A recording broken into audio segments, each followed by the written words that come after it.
I must have been 6 or 7 when I lived in Lebanon. The country was ravaged by war at the time, and murders were common and frequent.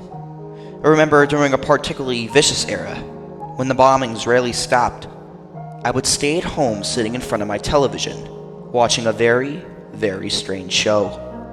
It was a kids' show that lasted about 30 minutes and contained strange and sinister images.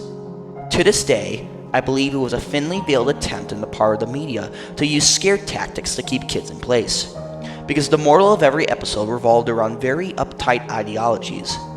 Stuff like, bad kids stay up late, bad kids have their hands under the covers when they sleep, and bad kids steal food from the fridge at night.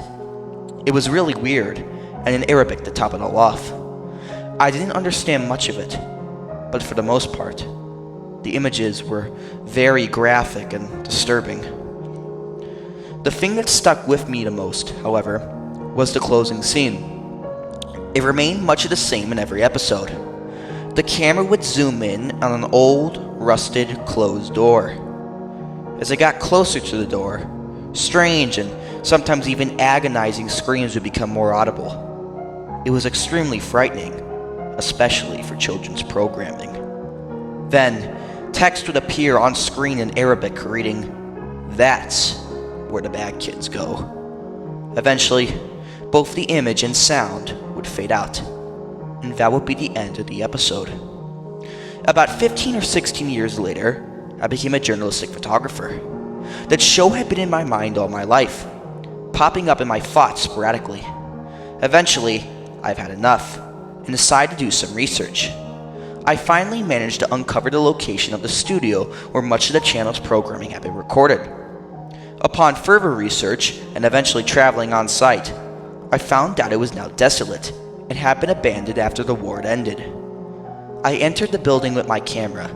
It was burnt out from the inside. Either a fire had broken out or someone had wanted to incinerate all of the wooden furniture. After a few hours of cautiously making my way into the studio and snapping pictures, I found an isolated, out-of-the-way room.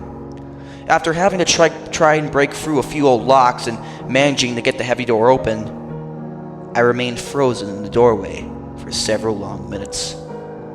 Traces of blood, feces, and tiny bone fragments lay scattered across the floor. It was a small room, an extremely morbid scene. What truly frightened me, though, that what made me want to turn away and never want to come back, was the bolted, caged microphone hanging from the ceiling in the middle of the room.